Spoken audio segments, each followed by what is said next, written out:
Hello ratbags, it's Jade. Welcome to another Valheim Hearth and Home update video. Only a week or so to go before the first proper big content drop comes, alongside the new content like the build pieces as well as new items for the home and crafting options. We are also getting a big balance pass over weapons, basically tweaking a lot of stuff.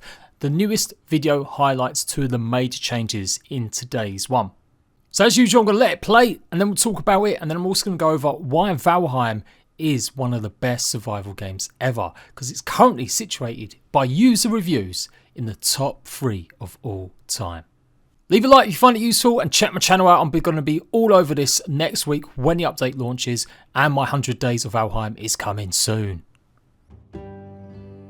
In this final Hearth and Home spotlight, I'll go over some tweaks we've done to a couple of the weapons of the game. They've all been rebalanced, but today we'll have a look at those that got a bigger change. The two-handed axe, for example, now has a bit of a faster windup and increased stagger damage and cleaving capabilities. Along with its fast knockback alternative attack, this makes it a force to be reckoned with. It will remain fairly slow and heavy though, so to wield it you must be tactical. We've also done some tweaks to the bow to make it feel more balanced and less overpowered. The draw speed has been adjusted so that you cannot draw the bow instantly, even if you max out your bow skill. While drawing still costs stamina, it will however require a bit less to continue to keep the bow drawn. This will, for example, give you more time to aim without draining your stamina too fast. This marks the end of the Hearth and Home Spotlight series, but do keep an eye out for one more, slightly different video before the update is released. I don't think I've ever used a two-handed axe in this game. Like literally, I was just all about the sword life. So it's going to be interesting to see if this really stacks up now as something a bit more for crowd control. Hopefully by the sounds of it, it's going to be with that shorter wind-up time. Or possibly just really using it for the big guns like staggering trolls or even the Fenrad that come and attack you. Also, what the hell is this axe? I don't think I've ever seen this axe before. Is this one of the new weapons that's going to be a part of this update? I hope so. It looks pretty cool. Again, correct me if I'm wrong if this is in the game. I just never got to that stage because we've pretty much established that I'm still a noob when it comes to later game weapons, armors and stuff. It looks like it's pretty like icicles or crystals made out of that main hub, and then you've got like the icicles coming out of it as its actual blade. So yeah, exciting times, brand new weapons incoming.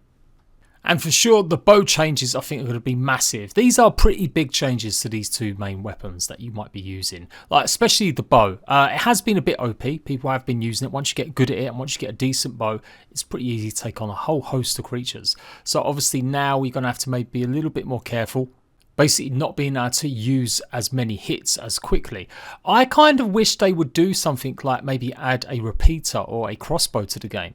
Like I know it's part and parcel of getting good at the game, that basically you'll be able to get your shots better. But I always tend to overlead a lot of my bow shots, so I guess I need to just learn it. But wouldn't it be great if you could fire 3 arrows at once, or have a wider spread? Maybe it fires little barbs at the end of it or something like that. I know it might be a bit more technological advanced than some people might want from a Viking game, but remember, this is based loosely on Vikings. It's not necessarily the historical Viking game, because you know, trolls and shit don't actually exist. But maybe that's just my noobness talking here. As I said, I'm still relearning Valheim because I just literally jumped on so many other games, and I spent a lot of time just doing lots of stuff where I was showing bits and bobs off rather than actually investing hundreds of hours into the game. So I've been really enjoying it. I've been playing a lot on Twitch. Go and check out my 100 days of Valheim. We're just about to get to the stage we're about to take on the Elder God. And yeah, very intrigued about what the next video could possibly be. I'm guessing it's going to be some sort of comedy video, some sort of mucking around, or maybe like a video celebrating all of the success and players they've had. And speaking of success, we do need to examine a little bit. I think over the last few months, you know that little minority of vocal hardcore players that just want to play nothing but Valheim for 8 months solid and expect updates every single week? Even though it's one of the cheapest early access games and gave people 80 hours solid of great gameplay. Maybe even more if you're super into building and just doing all sorts of gathering and doing stuff with your friends. You get the idea. I'm simping for Valheim once again. I know. Shock horror.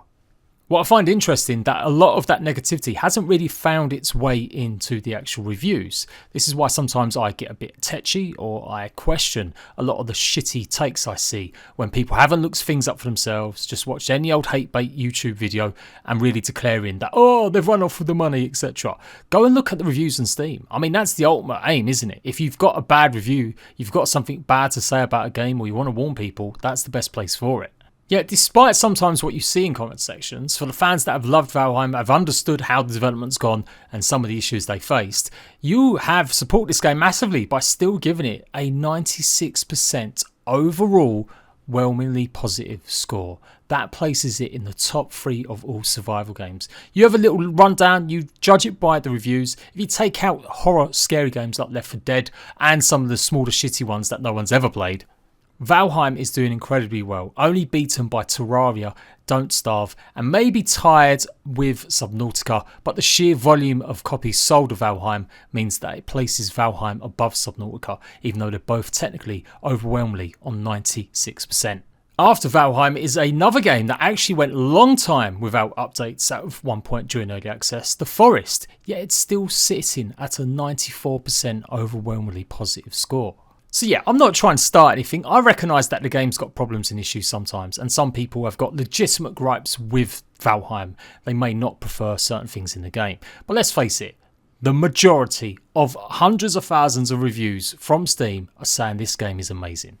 And even in the last 30 days, which a lot of people look at to see if games have improved, it's actually gone up by 1%. It had dropped down to 90. Now, it had dropped from about 94 to 90% because people were expecting updates. And that's fair enough. Like I said, you can be critical that you just want more content.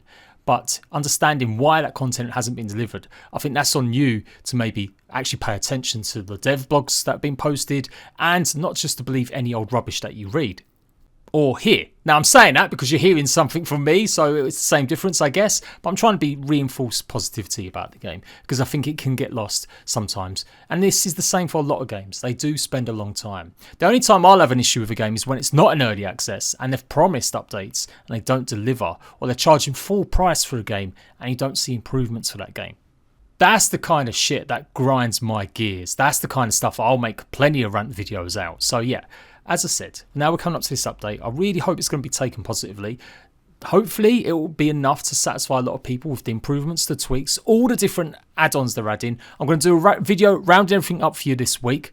And hopefully we can all get behind playing a brand new update for a game that all of us really mostly love. And if you've not played it for a while, if you do feel like it's gone too late, trust me. Ask your friends if you want to check out the new update once it drops, and I guarantee majority of them will say, yeah, let's give it a go. You might not like the update, I might not like it. It might be too much, it might be too different, some of the changes are done. I'm not saying I'm not going to criticise it if that's the case, but I'm just saying, let's get behind it now and generate as much hype as possible. I think honestly we're going to see at least 200,000 to 300,000 players re-hitting Valheim in the coming weeks once it's out on the 16th September, and I'm going to be there every single step of the way. Until next time, Ratbags, I'll catch you lot later. And yes, go follow me on Twitch to see my actual playthroughs of 100 Days of Valheim.